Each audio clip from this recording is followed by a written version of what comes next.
স্বাগত জানাচ্ছি Anwar Cement News hour এক্সট্রায়। আপনাদের সাথে আছে আমি সাবিনা সাবি। নিউজ আওয়ার এক্সট্রা মূলত সংবাদ বিশ্লেষণ ধর্মী একটি অনুষ্ঠান। আমাদের আজকে যে বিষয়টি নিয়ে আমরা আসলে আলোচনা করতে চাই অত্যন্ত গুরুত্বপূর্ণ একটি বিষয় এই সময়কার, যেটি হচ্ছে কোচিং বাণিজ্য। আমরা জানি যে আসছে ২রা ফেব্রুয়ারি এসএসসি পরীক্ষা শুরু হতে যাচ্ছে এবং তার উপর ভিত্তি করে সেখানে প্রশ্নপত্র ফাঁস রোধে কয়েকটি পদক্ষেপ নেওয়া হয়েছে। তার একটি হচ্ছে কোচিং সেন্টারগুলো বন্ধ রাখার ক্ষেত্রে।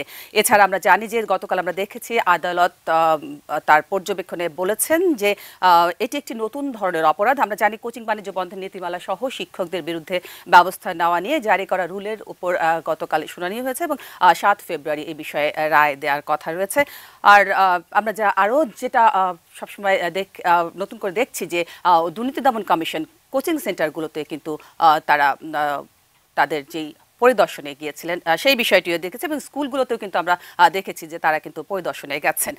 এই সমস্ত বিষয় নিয়ে আমরা আজকে আলোচনা করব এবং আমাদের আজকের বিষয়ের নাম রেখেছি আমরা কোচিং বাণিজ্য। দর্শক, আমাদের সাথে অতিথিরা আছেন।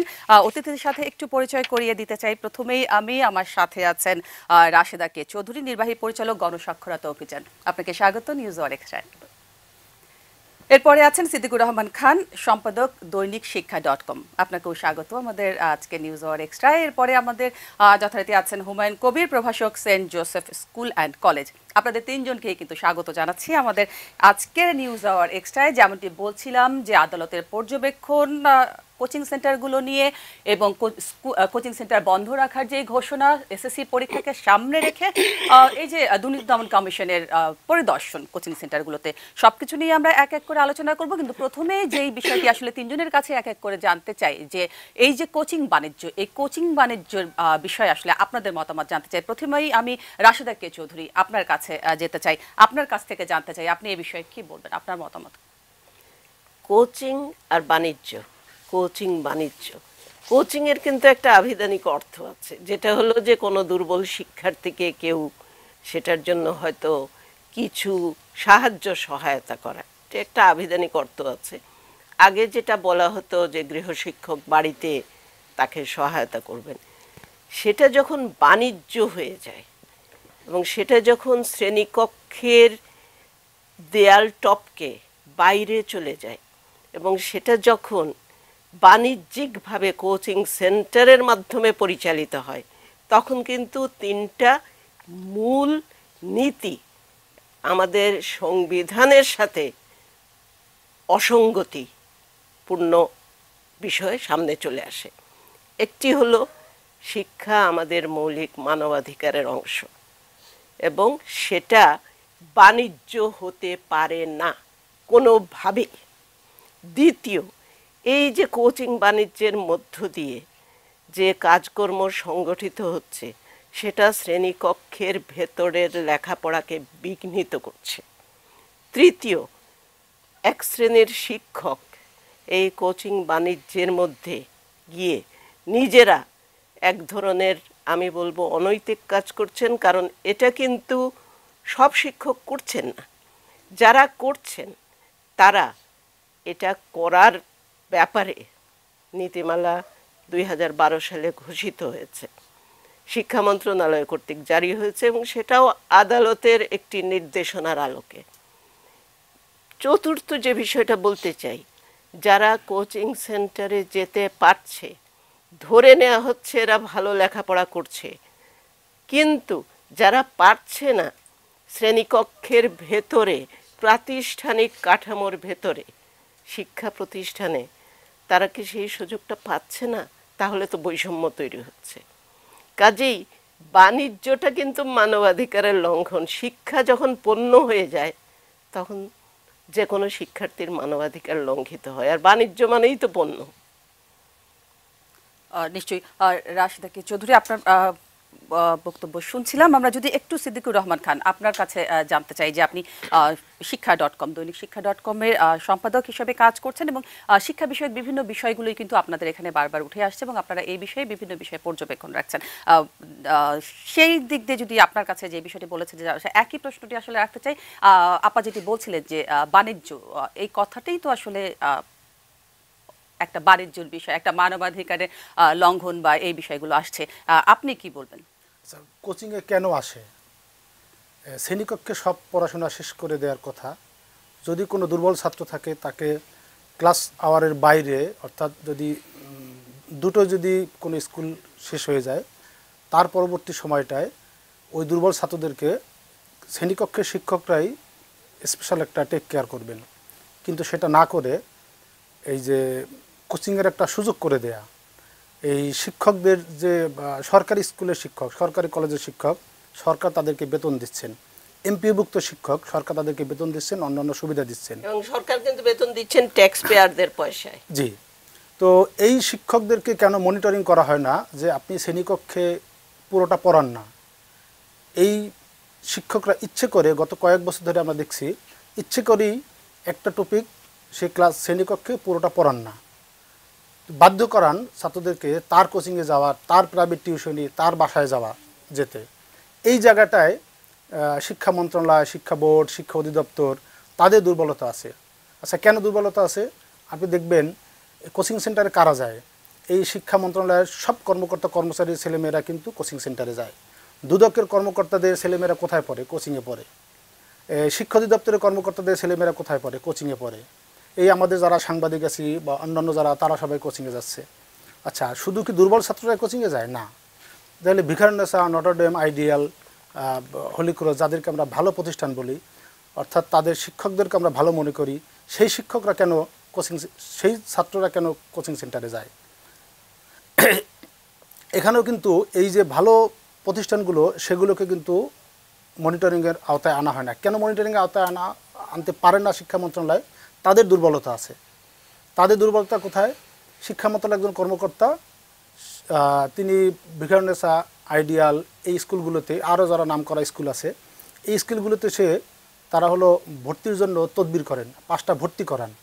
যখন সে অবৈধভাবে 5টা ভর্তি করান, তখন কিন্তু তারা নৈতিক একটা জায়গা থাকে না ভিকারুননিসার কোনো শিক্ষকের বিরুদ্ধে কোচিংয়ের অভিযোগ থাকলে সেই শিক্ষকের বিরুদ্ধে কোনো অ্যাকশনে যাওয়া, কোনো শাস্তিমূলক ব্যবস্থায় যাওয়া।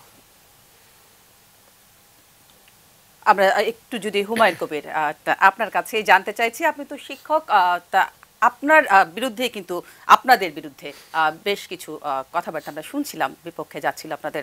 আপনি কি বলবেন আসলে এই কোচিং বাণিজ্য নিয়ে এবং আপনার? ধন্যবাদ আপনাকে এবং আপনার মাধ্যমে এটিএন নিউজের সকল দর্শক শ্রোতাদেরকে। যুগোপযোগী একটি বিষয় আজকে নির্ধারণের জন্য কোচিং বাণিজ্য। শ্রদ্ধেয় রাশেদা আপা এবং সিদ্দিক ভাইয়ের কথা শুনে মনে হচ্ছে যে টপিকটা বোধহয় শিক্ষকদের কোচিং বাণিজ্য। যতটুকু শিরোনামে আপনাদের দেখেছি যে কোচিং বাণিজ্য, তো বাণিজ্য নিশ্চয়ই আপা চমৎকার করে বলেছেন যে এটা একটা ব্যবসা। অভিধানে বাংলা একাডেমি ডিকশনারিতেও পাই যে পণ্য ক্রয় বিক্রয় করা হয় যে মাধ্যমে, সেটা হলো বাণিজ্য। তো শিক্ষা কখনোই পণ্য না, এটা সাংবিধানিক লঙ্ঘন, মানবাধিকার লঙ্ঘন যদি কেউ এই শিক্ষাকে পণ্য করে। আমার প্রশ্ন হচ্ছে যে এই শিক্ষাকে যে পণ্য করছে, একজন শিক্ষক হিসেবে অবশ্যই এর বিরোধিতা করি যদি কোনো শিক্ষক এটাকে পণ্য করে থাকেন, এবং যারা করছেন তাদেরকে আইনের আওতায় আনা হোক এবং তাদের বিরুদ্ধে শাস্তিমূলক ব্যবস্থা নেওয়া হোক। কিন্তু সাথে একই প্রশ্ন যে শুধু কি শিক্ষকরাই কাজগুলো করছেন? যে কোচিং বাণিজ্য, এর আগেও আমরা দেখেছি, আপনাদের এই চ্যানেলে দেখেছি যে সাবেক শিক্ষামন্ত্রী জনাব নুরুল ইসলাম নাহিদ, উনি একটি তথ্য দিয়েছিলেন যে 32,000 কোটি থেকে 35,000 কোটি টাকার বাণিজ্য হয় কোচিং নিয়ে। এটা কি শুধু শিক্ষকরা করছেন? প্রচুর পরিমাণ। আপনি এই যে ফার্ম গেট, আপনার অফিসের পাশে দেখবেন যে 70 থেকে 75টা কোচিং সেন্টার আছে। কয়টার মালিক শিক্ষক আছেন? একটারও না। একটা প্রতিষ্ঠানের মালিক আপনি পাবেন না যে শিক্ষক এখানে কাজগুলো করছেন। আমি এই জায়গায় যে শিক্ষক হিসেবে যেটা স্পষ্ট করে বলতে চাই, শিক্ষকরা যেটা করছেন আমি যতদূর জানি সেটাকে বাণিজ্য বলা যাবে না, সেটাকে আমি প্রাইভেট টিউশনই বলতে চাই। শিক্ষক যেটা করছেন প্রাইভেট টিউশনই, কারণ একজন শিক্ষক তিনি তার সাবজেক্টটা শুধু পড়াচ্ছেন, তার বাসায় হয়তো অথবা স্কুলের বাইরে অন্য কোন একটা কক্ষ ভাড়া নিয়ে সেই জায়গায় সীমিত পরিসরে করছেন। কিন্তু এই পড়াটাই উনি ক্লাসে কেন পড়াতে পারছেন না? ক্লাসে না পড়িয়ে সেই সাবজেক্টটাই কেন আবার বাইরে গিয়ে পড়তে বাধ্য করা হচ্ছে, যে কথাটি কিন্তু সিদ্দিকুর রহমান উনি বলছিলেন। জি, চমৎকার। আপনি বাংলাদেশের যে শিক্ষা ব্যবস্থা বা প্রতিষ্ঠানগুলোর অবকাঠামো, সেখানে দেখবেন যে এক একটি প্রতিষ্ঠানে, ভিকারুননিসার কথা বললেন, হলিক্রসের কথা বললেন, নর্ডেমের কথা বললেন, একটি শ্রেণীকক্ষে স্ট্যান্ডার্ড যে মানদণ্ড স্টুডেন্ট টিচারের রেশিও, সেখানে 25 to 30 থাকার কথা, 25 থেকে 30। থাকার কথা, সেখানে এক একটি প্রতিষ্ঠানে 100 থেকে 150 পর্যন্ত স্টুডেন্ট একটি ক্লাসে। সেই জায়গায় একজন শিক্ষকের পক্ষে 45 মিনিট 50 মিনিট সময়ে কি করে প্রত্যেকটি স্টুডেন্টের কাছে তার পাঠটিকে মানে খুব ভালো মতো বুঝিয়ে দিতে পারেন, এটা আমার একটা প্রশ্ন। আমি শিক্ষক, আমি ক্লাসরুমে পাঠদান করি, আমার কলেজেও একটি সেকশনে 100 জন করে স্টুডেন্ট। আমি আপ্রাণ চেষ্টা করেও ওই 100 জন স্টুডেন্টের কাছে পৌঁছাতে পারি না লিমিটেড সময়ের কারণে, এবং যে সিলেবাস, যে কারিকুলাম আছে, সেই কারিকুলামটা ওই নির্ধারিত একটি পিরিয়ডের মধ্যে শেষ করা সম্ভব হয় না। তার কারণটা হলো যে বিভিন্ন মানের শিক্ষার্থী আছে, খুব মেধাবী আছে, দুর্বল মানের আছে। মেধাবীরা অতি সহজে বোঝা যায়, কিন্তু ওই দুর্বল যে শিক্ষার্থীগুলো আছে তাদের এক্সট্রা কেয়ার দরকার পড়ে। সেটার জন্য আমরা প্রাতিষ্ঠানিকভাবে আমাদের প্রতিষ্ঠানে এক্সট্রা ক্লাসের ব্যবস্থা আছে, কিন্তু হয়তো কিছু টিচার তাদের জন্য আলাদা কোচিংয়ের ব্যবস্থা করেন। শিক্ষা মন্ত্রণালয় 2012 সালে 20 জুন যে নীতিমালাটি ঘোষণা করেছে, সেখানে একজন শিক্ষক তার প্রতিষ্ঠানের বাইরে 10 জন শিক্ষার্থীকে পাঠদানের অনুমতি পেয়েছেন। 10 জন অন্য স্কুলে, নিজের স্কুলের পারবেন না, 10 জন স্টুডেন্টকে অন্য স্কুলের। এটার বাইরে যারা করাচ্ছেন সেটা নিজের বাসায় বসে পড়াতে হবে, বাসায় বসে কোচিং যে কোনো সেন্টারে। জায়গায় কোচিং সেন্টারে করাতে পারেন, কিন্তু লিমিটেড করে দেওয়া আছে 10 জন, এবং সেটা নিজের প্রতিষ্ঠানের বাইরে। এটা আর স্কুলের মধ্যে যদি করাতে চান তাহলে কিন্তু আমরা কিন্তু দেখছি আসলে যে চিত্রটি দেখা যায় যে নিজের স্কুলের ছাত্রদেরই পড়াচ্ছেন, এটা কিন্তু ভুরি ভুরি দেখছি আমরা, এবং বাধ্য করা হচ্ছে। আমি সেই কথাটাই বলছি, যারা করাচ্ছেন নিশ্চিতভাবে নীতিমালা লঙ্ঘন করছেন, তাদেরকে আইনের আওতায় অবশ্যই আনা উচিত। এবং এই নীতিমালা যেটা 2012-তে হচ্ছে, সেটা সরকারি জারি করেছে, এবং সরকারি সংস্থার দ্বারা খুব গভীরভাবে মনিটর করে তাদেরকে অবশ্যই বিষয়গুলোতে আইনের আওতায় নিয়ে আসা উচিত বলে আমি শিক্ষক হিসেবে মনে করি, এই নীতিমালার বাইরে যারা কাজগুলো করছেন। একটু রাশেদা কে চৌধুরী, আপনার কাছে জানতে চাই, যে কথাটি হুমায়ুন কবির আসলে বলছিলেন যে শিক্ষা পদ্ধতি বা শিক্ষা দানের যে পদ্ধতি আসলে ক্লাসে হচ্ছে, তার ফলেই আসলে তারা বাধ্য হচ্ছে ছাত্রছাত্রীরা কোচিং সেন্টারে যাওয়ার জন্য। আসলে কি বিষয়গুলো তাই, বা মনিটরিং এ যে কথাটি বলছিল, মনিটরিং এর অভাব কি একটা বড় কারণ? অবশ্যই একটা কারণ। মহামান্য আদালত কিন্তু তাদের পর্যবেক্ষণে এটিও বলেছেন যে আমাদের শিক্ষা ব্যবস্থার মধ্যে ত্রুটি আছে কোচিংয়ের। উনি একটা কথা বলেছেন, শিক্ষক শিক্ষার্থী অনুপাত, এটা অবশ্যই একটা দেখার বিষয়। সেগুলো মাথায় রেখেই কিন্তু যে নীতিমালা জারি করা হয়েছিল, সেটা দুর্বল শিক্ষার্থীদের, উন্নত বিশ্বে কিন্তু আছে রেমেডিয়াল কোচিং বলে যেটাকে, সেটা কিন্তু আছে। সেটা শিক্ষা প্রতিষ্ঠান যাচাই বাছাই করে কোন শিক্ষার্থীর এটা প্রয়োজন। সেখানে বিশেষ শিক্ষার প্রয়োজনের শিক্ষার্থীরাও থাকে, যাদেরকে আমরা তথাকথিতভাবে প্রতিবন্ধী বলে থাকি। সেগুলো হতে পারে, করা যেতে পারে, চাহিদা আছে, প্রয়োজন আছে বলেই নীতিমালাটি এমনভাবে করা হয়েছে যে এটা ঢালাও বাণিজ্যের রূপ যাতে না নেওয়া হয়। কিন্তু উনি যে কথাটা বলেছেন যে এটার মনিটরিং, এখন মনিটরিং করা হচ্ছে কি না সেটা নিয়েই তো যথেষ্ট সন্দেহ আছে। দ্বিতীয়, এখানে কিছু কিছু শিক্ষক, আমি আবারও বারবার বলবো, ঢালাওভাবে শিক্ষকদের দায়ী করা যাবে না। কিছু শিক্ষক আছেন যারা সুযোগ নিচ্ছেন।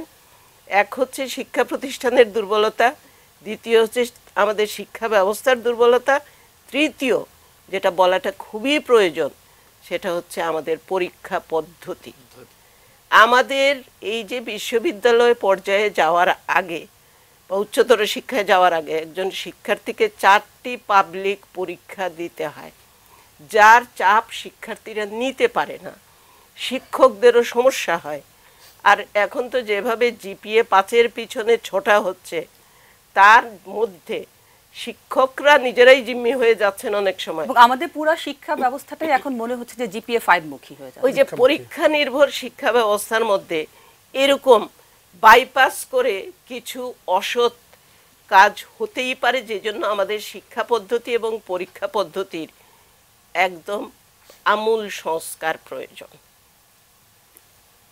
আমি সিদ্দিকুর রহমান খান, আপা যে অবজারভেশনগুলো দিচ্ছিলেন সেই বিষয়গুলো নিয়ে আপনি কি বলবেন আসলে? হ্যাঁ, আমি আপা যেটা সন্দেহ প্রকাশ করেছেন যে মনিটরিংটা হয় কি না, আমি সুনির্দিষ্টভাবে বলতে পারি যে সরকারি এবং সরকারি স্কুল কলেজ এবং এমপিভুক্ত শিক্ষকদের মনিটরিংটা ঠিকমতো হয় না। 2012 সনে একটি গোয়েন্দা সংস্থা সরকারি কলেজের শিক্ষকদের 400 জনের তালিকা তৈরি করেছেন, এবং সরকারি হাই স্কুলে 450-এর মতো। আজ পর্যন্ত কোনো শিক্ষকের শুধু একটু বদলি ছাড়া আর কোনো শাস্তি কিন্তু হয়নি। সুনির্দিষ্টভাবে তথ্য প্রমাণ ছিল, কোনো শাস্তি কিন্তু হয়নি। আচ্ছা, শাস্তিগুলো কেন হয় না? শাস্তি দেওয়ার দায়িত্বে কারা? শাস্তি দেওয়ার দায়িত্বে হলো শিক্ষা মন্ত্রণালয়। আমি আপনাকে এখানে একটা কাগজ দেখাচ্ছি, ঢাকার আনন্দময়ী উচ্চ বিদ্যালয়। গত বছর এসএসসি পরীক্ষার প্রশ্ন ফাঁসের সাথে সংশ্লিষ্ট ছিলেন এই স্কুলের কয়েকজন শিক্ষক। তাদের সন্তানেরা ওই বছর পরীক্ষা দিয়েছিলেন। নিয়ম হলো, আমার সন্তান পরীক্ষার্থী হলে আমি পরীক্ষার কোনো কাজে অংশগ্রহণ করতে পারবো না, কিন্তু উনি পরীক্ষার সাথে ছিলেন এবং সেখানে প্রশ্ন ফাঁসের একটা ব্যাপার ছিল। একটা তদন্ত কমিটি হয়, শিক্ষা মন্ত্রণালয় তদন্ত কমিটি করে, কিন্তু তদন্তের কমিটির প্রতিবেদন আমরা জানতে পারিনি। আগামীকাল 29 জানুয়ারি ওই স্কুলে বার্ষিক ক্রীড়া প্রতিযোগিতা। এইখানে দেখুন, শিক্ষা মন্ত্রণালয়ের একজন অতিরিক্ত সচিব এবং একজন যুগ্ম সচিব। অতিরিক্ত সচিব জাবেদ আহমেদ, যুগ্ম সচিব সালমা জাহান, ওনারা দুইজন যথাক্রমে প্রধান অতিথি ও বিশেষ অতিথি। এই হলো শিক্ষা মন্ত্রণালয়ের অবস্থা। আরেকটা জিনিস দেখুন, এই যে কোচিং নিয়ে যারা রিট করেন, একজন রিটকারীর ছেলে একটা বড় কোচিং সেন্টারের মতিঝিল শাখায় অ্যাডমিশন নিয়েছেন 2015 সনে। তারই আরেকটা মেয়ে নভেম্বর মাসে অ্যাডমিশন নিয়েছেন মতিঝিল শাখায়। এই যে দেখুন, এখানে নামধাম আছে, ওই কোচিং সেন্টারের নামটা আমি এখনই বলতে চাই না। আবার দেখুন, তারা একটা প্রকাশনা বের করেছে, এরা রিড করে, কিন্তু তাদের প্রকাশনার ভিতরে দেখুন একটা কোচিং সেন্টারের বিজ্ঞাপন। তারা কিন্তু কোচিংয়ের বিরুদ্ধে ফাইট করে, কিন্তু কোচিং সেন্টারের বিজ্ঞাপন। আবার দেখুন, এই ছবিনের ভিতরে শিক্ষা মন্ত্রণালয়ের একজন কর্মকর্তা, তার কিন্তু ছবি। ওই আজিজুল হক শিক্ষা মন্ত্রণালয়ের পরিদর্শন নিরীক্ষা অধিদপ্তরের কর্মকর্তা। ওনার কিন্তু পরিদর্শন নিরীক্ষা করার কথা, কারা কোচিং করান তারাই কিন্তু এই যে কোচিং সেন্টারের কাছ থেকে বিজ্ঞাপন নিয়ে এখান থেকে কিন্তু টাকা কামাচ্ছেন, এটার সাথে কিন্তু ওনার ছবি আছে। এই বিষয়ে কিন্তু শিক্ষা মন্ত্রণালয় অভিযোগ জমা পড়েছে, তার কিন্তু কিছু হয়নি। এবার আসি আমি কোচিং নীতিমালা। 2012 সনে কোচিং নীতিমালা হয়েছে। যে দুর্বলতার সুযোগ নিয়ে রিটটা হলো সর্বশেষ, যেটা গতকালকে অনেক আলোচনা হলো, 7 ফেব্রুয়ারি যেটার জাজমেন্ট হতে পারে বা হওয়ার একটা তারিখ ঘোষণা করা হয়েছে। দেখুন, ওইখানে দুর্বলতাটা কি, বিপক্ষের কোচিংয়ের পক্ষের যে আইনজীবী, উনি কিন্তু বলেছেন যে শিক্ষা মন্ত্রণালয় একটা নীতিমালা করে দিল, সেটা দিয়েই এত বড় শাস্তি, সেটা হতে পারে না। রিটকারীকে ভিগানেসার একজন টিচার, ওই টিচারকে সরকার এমপিভুক্ত একজন শিক্ষক। আচ্ছা দেখুন, শিক্ষা মন্ত্রণালয়ের আর কোথায় দুর্বলতা। 2012 জুন মাসে নীতিমালা হলো, নাহিদ ভাই মন্ত্রী ছিলেন, এরপর 6 বছর, কিন্তু এটা যে গেজেট আকারে করতে হবে, গেজেটটা কিন্তু করা হয়নি। গতকাল যখন কোর্টে গেলেন সরকার পক্ষের লোকজন, তখন দেখলো যেটা গেজেট নাই। তারপর কিন্তু একটা গেজেট হলো, গতকালকে কিন্তু একটা গেজেট হলো। তো 12 সনে যদি নীতিমালা হয়, 19 সনের জানুয়ারিতে এসে কেন গেজেট হবে? এই যে দুর্বলতাটা, এই কাজটা কিন্তু মন্ত্রণালয়ের, শিক্ষা মন্ত্রণালয়ের কিন্তু তারা কিন্তু এই কাজটা ঠিকমতো করছেন না। আবার দেখুন, যেসব সব কোচিংয়ের বিরুদ্ধে অভিযোগ নাই, কিছু কোচিং সেন্টারের বিরুদ্ধে অভিযোগ আছে, সেগুলোকে সুনির্দিষ্টভাবে আইডেন্টিফাই করা দরকার। আইডেন্টিফাই করাও আছে, কিন্তু তাদের বিরুদ্ধে ব্যবস্থা হয় না। দেখুন, ইউসিসি কোচিং সেন্টার, এদের বিরুদ্ধে বিশ্ববিদ্যালয় ভর্তি পরীক্ষার প্রশ্ন ফাঁসের সুনির্দিষ্ট অভিযোগ পাওয়া গেছে। বিশ্ববিদ্যালয়ে ভর্তির কোচিং মানেই তো ইউসিসি কোচিং মানে এরকম একটা বিষয়। কিন্তু দেখুন, ওনারা মডেল টেস্ট নিচ্ছে কোথায়, আপনার এই এটিএন নিউজের খুবই কাছে তেজগাঁও কলেজে। এই ইউসিসির বিরুদ্ধে কিন্তু 7 বছর হলো, 8 বছর হলো ওই তদন্তের প্রতিবেদন কিন্তু শেষ হয়নি। কারণ হলো, ওই তদন্ত কমিটিতে যারা আছেন তারা ঢাকা বিশ্ববিদ্যালয়ের সম্মানিত শিক্ষক। এই শিক্ষকদের বছরে 4-5টা অনুষ্ঠান করতে হয়। সেই অনুষ্ঠানগুলোতে টাকা লাগে, স্পন্সর লাগে। সেই স্পন্সরে কিন্তু অন্যতম হলো ইউসিসি, আরও 2-4টা আছে। কিন্তু যেহেতু ইউসিসির বিরুদ্ধে অভিযোগ, আমি শুধু ইউসিসির নামটা করছি এখানে। তো আমার মনে হয় মনিটরিংটা ঠিকমতো হয় কি না, আমার এই তথ্য প্রমাণের মাধ্যমে আমি কিছুটা বোঝাতে পেরেছি।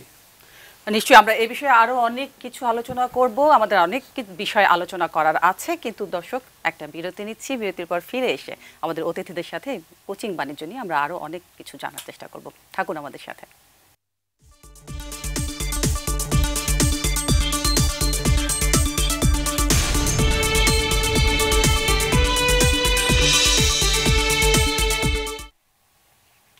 প্রিয় দর্শক, আবারও ফিরে এলাম Anwar Cement News Hour Extra. আপনারা যেমনটি জানেন যে আমাদের আজকের বিষয় কোচিং বাণিজ্য। আমরা আমাদের সাথে অতিথিদের সাথে কথা বলবো, তার আগে একজন দর্শক আছেন আমাদের সাথে, তার কাছ থেকে প্রশ্নটা নিয়ে আমরা আমাদের অতিথিদের সাথে কথা বলতে চাই। দর্শক, আপনার নামটি বলে প্রশ্নটি করুন। আমি মোহাম্মদ আব্দুল মজিদ, ইয়াসিন হাই স্কুল, রাজবাড়ী। জি, আপনার প্রশ্ন করুন। হ্যালো, জি, আপনার প্রশ্নটি বলুন। আমার প্রশ্ন হলো, আমি দর্শকদের এই যে আমার যারা আমন্ত্রিত অতিথি আছে আপনাদের, তো সবার কথা শুনতেছিলাম। এই যে প্রশ্ন বিগত দিনে এসএসসি সময় যে আপনার প্রশ্ন লিক আউট হয়, এখানে দেখা যাচ্ছে যে এই জন্য কোচিং সেন্টার বন্ধ করা হয়, টিচারদের একটা ব্লেম দেওয়া হয়। আসলে কি টিচার এর সাথে ইনভলভ কিনা? আমরা তো আগেও দেখছি, প্রিভিয়াস দেখছি যে প্রশ্ন লিক আউটের সাথে কারা জড়িত। বা এখন আর একটা বিষয় যে স্যার বলতেছিলেন এখানে যে আমাদের ধরেন আমার ইয়াসিন স্কুল হাই স্কুলের কথাই বলি, সেখানে আমার 9-এর 130 জন 37 জন স্টুডেন্ট, আমার 40 মিনিট ক্লাসে ইংরেজি পড়াই আমি যখন, এটা কিন্তু সাফিসিয়েন্ট না। সেখানে মেধাবী ছাত্র আছে, অমেধাবী ছাত্র আছে, সবাইকে সমন্বয় করে কিন্তু একজন টিচারকে ক্লাস নিতে হয়। এখন আমার কথা হলো যে এই যে কোচিং যে একেবারে আপনার দরকার হয়ে পড়ে, কিন্তু মানে এখন আমরা কিন্তু এই বাংলাদেশে- বিষয়টি নিয়ে একটু আগে আমাদের যে প্রভাষক আছেন তিনি কিন্তু এই বিষয়টি তুলেছিলেন, কথা বলছিলেন। আসলে এক্ষেত্রে যে বিষয়টি বারবারই আসে, আপনারা এক্ষেত্রে বা স্কুল কর্তৃপক্ষ এক্ষেত্রে কি বাড়তি কোনো ক্লাস নেওয়ার বা স্কুল সময়ের বাইরে গিয়ে কোনো সময় নির্ধারণ করে ক্লাস নেওয়ার সুযোগ সুবিধা থাকতে পারে কিনা বা আছে কিনা যদি একটু বলেন। না, সেটা তো ধরেন আপনাদের যে 2003 সালে 13 সালের যে কোচিং নীতিমালা ছিল, সেখানে কিন্তু বলা ছিল যে 2012 সালে 12 সালের সরি ব্যাক বেঞ্চের যারা ছাত্র আছে, যারা অমেধাবী ছাত্র আছে, তাদের নিয়ে যদি অভিভাবক মনে করে তাহলে সর্বোচ্চ 30 জন নিয়ে একটা ক্লাস করতে পারে, এরকম একটা নীতিমালা ছিল। হ্যাঁ, তা আমার দৃষ্টিতে ওইটাও যথেষ্ট না। ধরেন ওই যে আমি আপনার বললাম যে আপনার স্কুলের একটা অ্যাকোমোডেশনের ব্যাপার আছে, টিচার তো মনে করেন যে 12-13 জন, যেখানে এমপিওভুক্ত টিচার, এর বাইরে কিন্তু টিচার নাই। গভর্নমেন্ট কিন্তু 12-13 জন টিচারই প্রোভাইড করে। তো এখন আমার কথা হলো যে এই যে বাংলাদেশের প্রেক্ষাপটে যদি এই শিক্ষার মান আপনার করতে হয়, তাহলে কিন্তু আপনার শিক্ষক ছাত্র রেশিওটা কমাইতে হবে। এই এই এই সবগুলো যদি ঠিক থাকে, যেমন ধরেন আমি ব্রাকে চাকরি করেছি শিক্ষা প্রোগ্রামে, আমি গণসাহায্য সংস্থা জিএসএস এ কাজ করছি, সেখানে কিন্তু ছাত্র শিক্ষকের রেশিও যে 1:30। তাই আমাদের এই জিনিসগুলো যদি আপনি নিশ্চিত করা যায়, তখনই কিন্তু কোচিং বাণিজ্য বন্ধ বা এগুলো একটু সহজ হবে। জি, আমরা বুঝতে পেরেছি আপনার প্রশ্ন। অসংখ্য ধন্যবাদ আমাদের সাথে যুক্ত হওয়ার জন্য। আমি একটু রাশেদা কে চৌধুরী আপনার কাছেই যেতে চাই, এই বিষয়টি নিয়ে আপনি আসলে কি বলবেন? যেটা উনি রেশিওর কথা বলছিলেন এবং উনি কিন্তু শিক্ষক কথা তুলেছেন ছাত্রের শিক্ষক শিক্ষার্থী অনুপাত। আমাদের শিক্ষানীতি 2010-এ কিন্তু বলা আছে যে এটা ধীরে ধীরে 1:30, মানে একজন শিক্ষক 30 জন শিক্ষার্থী, এভাবে ধীরে ধীরে ধাপে ধাপে আনা হবে। সেটা কিন্তু আমরা করতে পারি তো নি, উল্টো দিকে গেছি বলতে গেলে। আর এই যে তথাকথিত নামি দামি কিছু স্কুলের পিছনে ছোটা, এই জায়গার থেকেই মনে হয় অনেক বেশি প্রেশার হয়ে গেছে। বাংলাদেশের গ্রামেগঞ্জে সিদ্দিকুর রহমানও জানেন, বা মফস্বলে এমন শিক্ষা প্রতিষ্ঠান আছে যেখানে হয়তো 5 জন শিক্ষক, শিক্ষার্থী হয়তো 12 জন, এরকমও আছে। তো সেই জায়গাটাতেই তো আমাদের একটা ব্যবস্থার ত্রুটি আছে, যে আমরা এগুলো সমন্বয় করতে পারছি না। নীতিমালা করছি, নীতিমালা মানছি না, মনিটরিং করছি না, কোনো ব্যবস্থা নিচ্ছি না, বরং আমরা বাণিজ্যটাকে প্রসারিত হওয়ার সুযোগ করে দিচ্ছি বারবার। এবং কিছু অসাধু চক্র, আমি এটাকে চক্রই বলবো, শুধু শিক্ষক না, উনি যেটা বলেছেন এই যে শিক্ষাকে পণ্য বানানোর সুযোগে তারা এই যে বাণিজ্যিক ভিত্তিতে কোচিং সেন্টারগুলো পরিচালনা করেছেন, এটা শুধু নীতিমালা বিরোধী না, এটা অনৈতিক, এটা সংবিধান বিরোধী আমি বলবো। এটা তারা করতে পারেন না। ধন্যবাদ রাশেদা কে চৌধুরী। আমি এবারে একটু হুমায়ুন কবির আপনার কাছে আসতে চাই। আপা যেটি বলছিলেন যে অসাধু চক্রের মধ্যে একটা তারা বানানোর চেষ্টা করছে, এই বাণিজ্যর ক্ষেত্রে তারা কাজ করছে অসাধু চক্র, এটা সংবিধানের লঙ্ঘন। এই বিষয়গুলো নিয়ে আপনি যদি আপনাদের যে শিক্ষকদের তরফ থেকে কিছু বলেন যে। জি, ধন্যবাদ। আজকের টপিক থেকে তো আমরা জেনেছি যে বাণিজ্য নিয়ে আমরা কথা বলছি। এখন প্রথম কারণটা একটু যদি অ্যানালাইসিস করা যায় যে আসলে বাণিজ্য কখন হয়, ভোক্তা যখন তার পণ্য নিতে চায় তখনই কিন্তু ব্যবসায়ী সেটাকে তার কাছে দেওয়ার জন্য ব্যতিব্যস্ত হয়ে পড়ে। তো এখন শিক্ষাকে যে পণ্য করছি, যদি কোনো ব্যবসায়ী শিক্ষক হোক বা অন্য কোনো যে কোনো ব্যক্তি হোক, শিক্ষাকে পণ্য হিসেবে নিয়ে যদি রেডি হয়ে বসে থাকেন, তার ক্রেতা বা ভোক্তা যদি না থাকে তিনি কিন্তু সেটা দিতে পারবেন না। এখন ভোক্তারা বা স্টুডেন্টরা কেন যাচ্ছে? প্রথম কথা হলো আমার কাছে যেটা শিক্ষক হিসেবে মনে হয়েছে, অভিভাবকদের অতি প্রত্যাশা বা খুব উচ্চ মার্গের যে আশা তার সন্তানটিকে নিয়ে, এটা একটি বড় কারণ। যে একদম ছোটবেলা থেকেই শিক্ষার্থীর মধ্যে, তার সন্তানটির মধ্যে মাথায় ঢুকিয়ে দেন তাকে ডাক্তার হতে হবে, না হয় ইঞ্জিনিয়ার হতেই হবে। এই যে একটা তার নিজের প্রত্যাশা, বাবা মার প্রত্যাশাটা সন্তানের মধ্যে তিনি ঢুকিয়ে দিয়েছেন, এবং ছোটবেলা থেকে সে বড় হচ্ছে ওটা নিয়ে, তাকে ইঞ্জিনিয়ার অথবা ডাক্তার হতে হবে। এবং হওয়ার জন্য কি করতে হবে, আদালতে আমরা এই বিষয়টি নিয়ে আলোচনা এবং এটা হওয়ার জন্য কি করতে হবে, তাকে জিপিএ 5 পেতে হবে। আপা চমৎকার বলেছেন, এবং বারবার অনেকগুলো টকশোতে আপার সাথে ছিলাম, ওই একাধিক যে পরীক্ষা, 4টা পাবলিক পরীক্ষা আছে বাংলাদেশে, আপা সবসময় এটার বিরুদ্ধে সোচ্চার ছিলেন যে এতগুলো পরীক্ষায় ছোট ছোট বাচ্চা ক্লাস 5-এ পিসি পরীক্ষা, জেএসসি পরীক্ষা দরকার নাই, আমাদের শিক্ষা নীতিতেও সেটা সাপোর্ট করে না, তারপরে হচ্ছে। এবং ওটা একটা বড় বাণিজ্যের একটা ক্ষেত্র, পাবলিক পরীক্ষা, একাধিক পাবলিক পরীক্ষাগুলো সেটা। আর ওই যে অভিভাবকদের অতি প্রত্যাশা তার আদরের সন্তানটি যেন সেই ডাক্তার বা ইঞ্জিনিয়ারের দিকে যায়, সেটা যাওয়ার জন্য তার জিপিএ 5 লাগবে। আর অর্থাৎ তাদেরকে পরীক্ষার্থী বানিয়ে দিচ্ছে। মানে একটা ছাত্রের যেটি দেখা যায় যে 10 বছর বা এই আমরা বলছিলাম যে বিভিন্ন স্তরে পরীক্ষা পদ্ধতি যেটা করা হয়েছে, দেখা যায় বোর্ড এক্সামটাই এখন তাদের ক্ষেত্রে তাদের কাছে মুখ্য হয়ে দাঁড়িয়েছে, ওটা উত্তরণই একটা মুখ্য উদ্দেশ্য। অর্থাৎ বিদ্যার জন্য যে বিদ্যালয়ে যাওয়ার সেই বিষয়টি নেই, তারা এখন আর শিক্ষার্থী নেই, তারা বিদ্যার্থী নেই, তারা হয়ে গেছে পরীক্ষার্থী। এবং বিদ্যালয়গুলো আমার কাছে মনে হয়েছে যে এরা একটা টিকিট দেওয়ার একটা বুথ তৈরি হয়ে গেছে। অর্থাৎ প্রতিষ্ঠানে ভর্তি হয়ে ওই জেএসসি বা পিইসি বা এসএসসি এইচএসসি পরীক্ষা দেওয়ার একটা অ্যাডমিট কার্ড নিয়ে, একটা রেজিস্ট্রেশন নাম্বার নিয়ে সে জাস্ট পরীক্ষার হলে যে পরীক্ষা দেবে, সে পরীক্ষায় 3 ঘন্টার পরীক্ষা দিয়ে একটা সার্টিফিকেট নিয়ে আসবে, তার ভবিষ্যৎ জীবনের জন্য ওটা একটা মাইল ফলক হয়ে দাঁড়ালো। ফলে ওটার জন্য ওই যে তাকে A+ পেতে হবে, বাবা মার প্রত্যাশা, একটা প্রতিযোগিতা, একটা কৃত্রিম প্রতিযোগিতাও আছে ওই নাম্বারের জন্য। কারণ না হলে ভালো জিপিএ 5 না হলে ভালো কলেজে ভর্তি হতে পারবে না, ভালো কলেজে না হলে মেডিকেল বুয়েটে হতে পারবে না। সেই যে একটা ধারায় দৌড়াতে শিক্ষার্থীদের কোনো প্রকার আনন্দ বিনোদনের সুযোগ নেই, তারা এখন গিনিপিগ হয়ে গেছে। আমরা অভিভাবকরা, শিক্ষকরাও এর সাথে, তো আমি শুরুতেই বলেছি অনেক শিক্ষক আমরা হয়তো জড়িতও আছি এর সাথে। ফলে এমন একটা চক্রের মধ্যে আমরা পড়ে গেছি, এটাকে আসলে খুব আপাতভাবে কোনো সমাধান দেওয়া খুব মুশকিল। এমন একটা জটিল মুহূর্ত, এটাকে অত্যন্ত নিরীক্ষা করে, পর্যবেক্ষণ করে, গবেষণামূলক একটা সিদ্ধান্ত নেওয়া দরকার। কারণ এই মুহূর্তে শুধু কোচিং সেন্টার বন্ধ করে দিলে, কোচিং বাণিজ্য বন্ধ করে দিলে যে ব্যাপারগুলো বন্ধ হয়ে যাবে বা শিক্ষার্থীরা স্কুলমুখী হবে, ব্যাপারটা এমন না, অনেকগুলো বিষয়ের সাথে জড়িত আছে। নিশ্চয়ই। রাশেদা কে চৌধুরী, আপনার কাছেই জানতে চাইছি, হুমায়ুন কবির যেগুলো বলছিলেন যে আসলে এই চক্র থেকে বের হয়ে আসতে হবে, কিভাবে আসলে বের হয়ে আসা যায় বলে মনে করেন? আপনি তো অনেকদিন ধরে এই সেক্টরে শুরুতেই যে কথাটা বলেছি যে পঠন পাঠন শ্রেণীকক্ষের ভেতরে ফিরিয়ে আনতে হবে, শ্রেণীকক্ষ বা শিক্ষা প্রতিষ্ঠানের বাইরে নয়। আমরা এই যে কোটি কোটি টাকার বিনামূল্যের বইগুলো দিয়ে থাকি, তাহলে কি কারণে দিচ্ছি, এটা করতে হবে। দ্বিতীয় হলো উত্তরণের একটা উপায়, উনি তো বলেই দিয়েছেন, কোচিং বাণিজ্য কি রাতারাতি বন্ধ হয়ে যাবে নাকি। বন্ধ করতে হলে শুধু নীতিমালা নয়, একটি আইনি কাঠামো দরকার, এবং সেটা করার জন্য একটা নীতিমালার ভিত্তিতে আইনি কাঠামো, আমাদের শিক্ষানীতিতে বলা আছে একটি সমন্বিত শিক্ষা আইন হবে।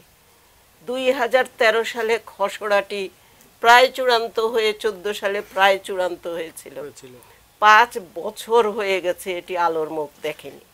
অতএব এই যে গত 5 বছরে কিন্তু অসম্ভব রকম বেড়েছে কোচিং বাণিজ্য, এবং সেই জায়গাটাতে লাগাম টানতে গেলে আইনি কাঠামো প্রয়োজন, শ্রেণীকক্ষের ভেতরে শিক্ষক শিক্ষার্থী অনুপাতটা সহনীয় করা প্রয়োজন, আর রেমেডিয়াল কোচিংয়ের যেটুকু প্রয়োজন সেটা শিক্ষা প্রতিষ্ঠানের ভেতরে থাকা দরকার। আর যেটা যে পরীক্ষা পদ্ধতির সংস্কার করাটা খুবই প্রয়োজন। এক সময় প্রয়োজন হয়তো ছিল, এখন দেখতে হবে যে এটা আমরা ক্ষতি করছি না ভালো করছি। আমাদের গবেষণায় কিন্তু আছে, আমরা 2015-তে করেছিলাম যে প্রাথমিক সমাপনী পরীক্ষাকে ঘিরে প্রথম শুরু হয় কোচিং, 4র্থ শ্রেণীর থেকেই শুরু হয়, এবং এটা ধাপে ধাপে চলতে গিয়ে ভয়ানক আকার ধারণ করে। অতএব আমরা মূলেই কিন্তু হাত দিতে হবে। এখন তো বাংলাদেশে প্রচুর প্রাথমিক বিদ্যালয় আছে, সবগুলো বিদ্যালয়ে যদি ভালো বিদ্যালয়ের মানে নিয়ে যেতে পারি, তাহলে তো বাইরে কোচিংয়ের প্রয়োজন হবে না। আমি বিশ্বাস করি আমাদের শিক্ষকদেরকে ওইভাবে মোটিভেট করলে তারা ওই অসাধু চক্রের খপ্পর থেকে বেরিয়ে আসতে পারবেন। আমরা কিন্তু গতকালই দেখেছি যে দুর্নীতি দমন কমিশন তারা পরিদর্শন করেছেন কয়েকটি স্কুলে এবং তারা কিন্তু দেখেছেন যে সেখানে শিক্ষকরা অনুপস্থিত। এই যে অনুপস্থিত বা এই যে নৈতিকতার জায়গা, তারা কিন্তু সেখানে সেটা উপস্থিত দিয়ে দিয়েছেন। এই যে নৈতিকতার জায়গা, এই জায়গাগুলো আসলে কিভাবে কি করা যায়, হুমায়ুন কবির আপনার কাছে জানতে চাইছি। আমিও ব্যথিত হয়েছি এই খবরটি পড়ে, নিউজটি দেখে, যে শিক্ষক উনি তো আদর্শের প্রতীক। আমরা ছোটবেলা থেকে দেখেছি, এখনো জানি যে সমাজে শিক্ষক আদর্শের প্রতীক, কিন্তু সেই জায়গায় আমরা অনেক শিক্ষকই আসলে আদর্শ থেকে বিচ্যুত হয়েছি। যে তিনি উপস্থিত না হয়ে উপস্থিতি স্বাক্ষর করে দিয়েছেন, অত্যন্ত মানে গর্হিত একটি কাজ শিক্ষকের পক্ষে। অনেক জায়গায় এরকম হয়, অন্য পেশার কেউ হয়তো করতে পারেন, কিন্তু শিক্ষকের জন্য এই কাজটি অত্যন্ত লজ্জাজনক এবং খুব বেদনাদায়ক। শিক্ষক আচ্ছা জনাব হুমায়ুন কবির, আমরা একটু এই প্রশ্নের উত্তরটা নিব আপনার কাছে। আমরা আরো বেশি করে জানতে চাই আসলে এই বিষয়গুলো নিয়ে, কিন্তু একটা বিরতির যেহেতু সময় হয়েছে, আমি বিরতি থেকে ফিরে আসি।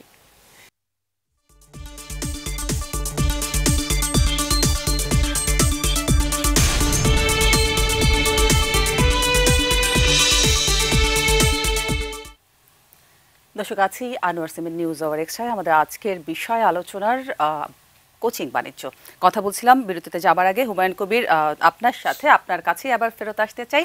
যে বিষয়টি নিয়ে আপনি বলছিলেন যে শিক্ষকদের নীতি নৈতিকতার জায়গা থেকে আসলে কতটা, আমি তো দুঃখ বোধ করছি একজন শিক্ষক যখন নীতি নৈতিকতা বিবর্জিত কাজ করেন।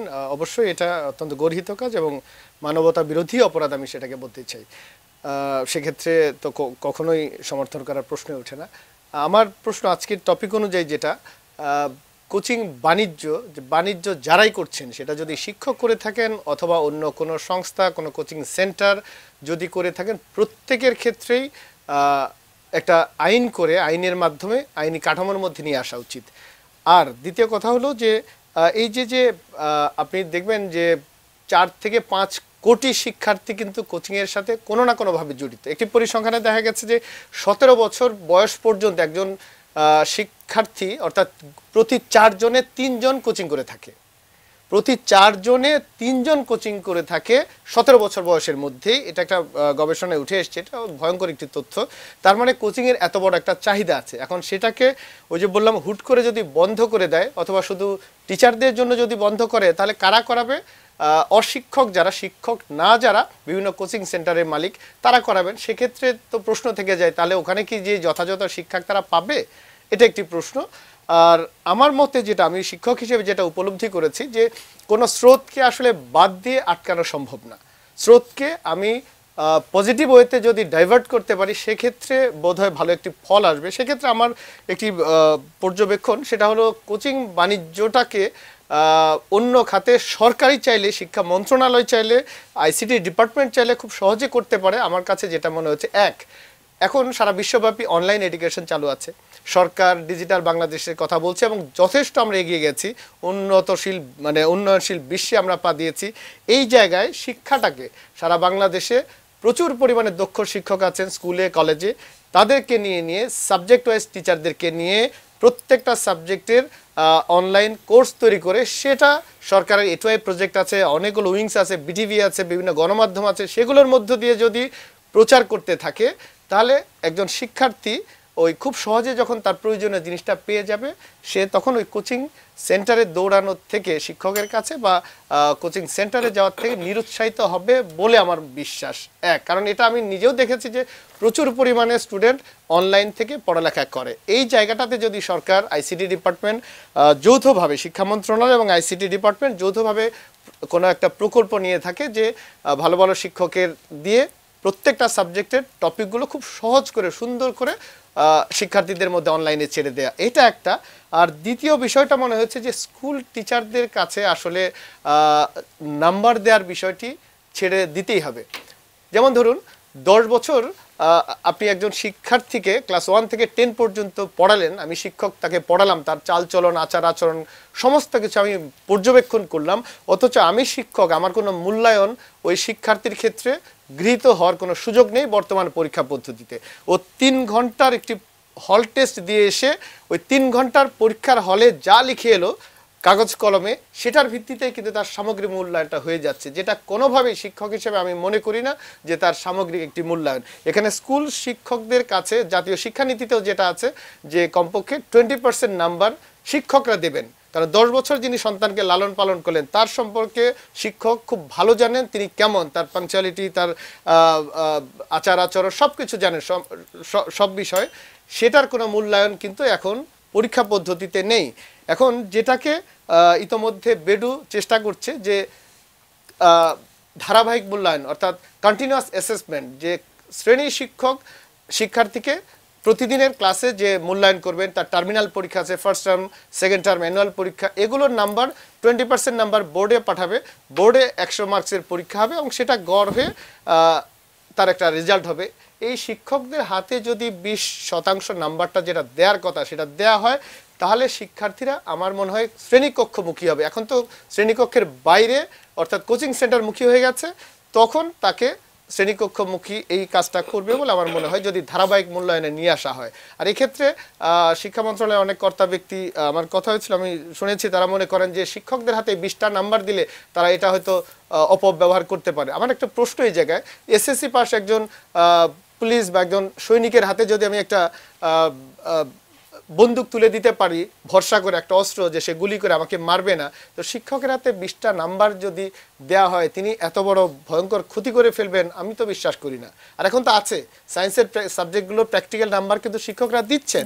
একইভাবে যদি ধারাবাহিক মূল্যায়নটা এক্ষেত্রে আনা হয়, শিক্ষার্থী যখন দেখবেন আমার চরিত্রের, আমার নম্বর শিক্ষক দিচ্ছেন, তখন তিনি শ্রেণীকক্ষমুখী হবেন বলে আমার বিশ্বাস। এই দুটো বিষয় যদি নিশ্চয়ই, এই বিষয়ে আমি একটু কথা বলতে চাই সিদ্দিকুর রহমান খান, আপনার কাছে, আপনিও কি একমত কিনা যে বিষয়ে অবজারভেশনগুলো উনি বললেন, যে বিষয়ে কথা বললেন? কিছু কিছু বিষয়ের সাথে একমত, যেমনটা বললেন যে প্র্যাকটিক্যাল পরীক্ষা, প্র্যাকটিক্যালে কিন্তু টিচারদেরকে একটা আলাদা ঘুষ ঠিক না, একটা ফি দিতে হয়, নাহলে কিন্তু 25 পাওয়া যায় না। এখন কিন্তু প্র্যাকটিক্যাল পরীক্ষার নাম্বার দেয় কেন্দ্র, এখন আর টিচারের হাতে ওই নাম্বারটা, তারপরেও ছাত্রদের কাছ থেকে কিন্তু একটা ফি নিয়ে নেওয়া হয়।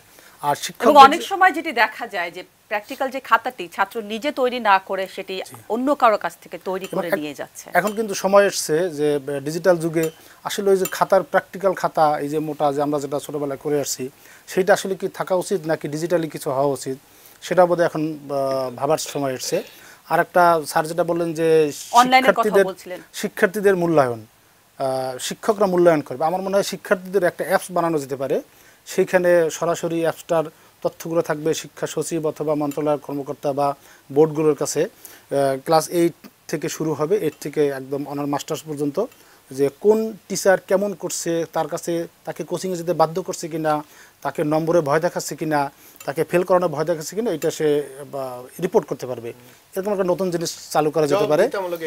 আরেকটা ওই যে রাজবাড়ী থেকে যে স্যার একটা প্রশ্ন করছিলেন যে সব শিক্ষকের বিরুদ্ধে প্রশ্ন ফাঁসের অভিযোগ, না, সব শিক্ষকের বিরুদ্ধে প্রশ্ন ফাঁসের অভিযোগ নয়, হাতে গোনা কয়েকজন, কিন্তু আমরা দেখতে পাচ্ছি যেমন ঢাকার হাবিবুল্লাহ বাহার কলেজ 2016 সালে হাবিবুল্লাহ বাহার কলেজে 2 জন শিক্ষক ধরা পড়লেন, তারা মোবাইলে প্রশ্নের ছবি তুলে অন্যত্র পাঠিয়েছেন। ঢাকার ট্রেজারি থেকে যখন প্রশ্নটা আনার সময় ধরা পড়লেন, এমপিও স্থগিত হলো, গত বছর কিন্তু তাদেরকে সেই এমপিও আবার ছেড়ে দেওয়া হয়েছে, এটা কিন্তু কেউ জানে না। এখন এই শাস্তিটা দিতে হবে, যে 1-2 জন শিক্ষক এই কাজটা করছেন তাকে শাস্তি দিতে হবে।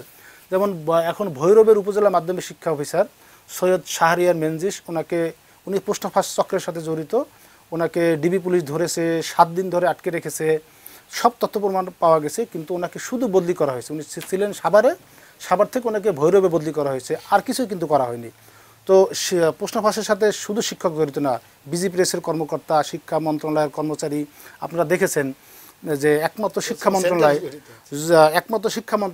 যে শিক্ষামন্ত্রী আমাদের নুরুল ইসলাম নাহিদ সাহেব, তার পিও, পিএস, এপিএস 8-10 জনকে কিন্তু পুলিশ খুঁজেছে, যদিও ধরতে পেরেছে 3-4 জনকে। তো এটা কিন্তু অন্য কোনো মন্ত্রণালয়ে নেই। তো সুতরাং শুধু শিক্ষকরা প্রশ্ন ফাঁসে জড়িত এটা ঠিক না, শিক্ষা কর্মকর্তা, শিক্ষক বোর্ডের কর্মকর্তা, কর্মচারী, বিজি প্রেসের কর্মচারী অনেকে এর সাথে যুক্ত আছে, এবং কোনো কোনো কোচিং সেন্টারও আছে।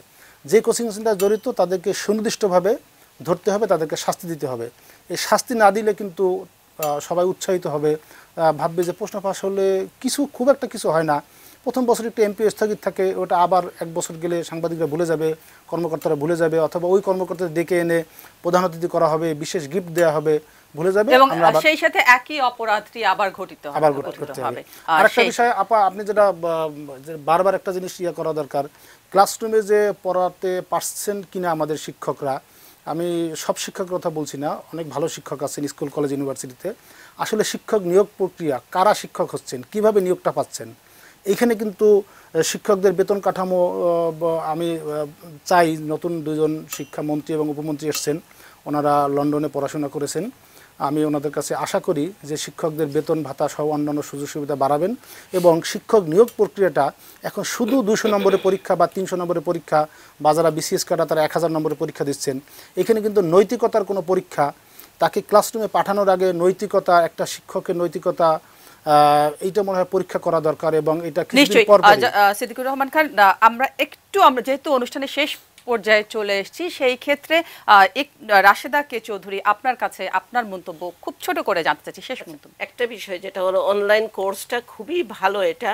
করা যেতে পারলে, কিন্তু এখানে যাতে আবার বৈষম্য তৈরি না হয়, সর্বত্র যাতে এটাকে আমরা ব্যবহার করতে পারি, এটা হচ্ছে একটা। দ্বিতীয় হলো শিক্ষকদের ধারাবাহিক মূল্যায়ন, এটা অত্যন্ত প্রয়োজন।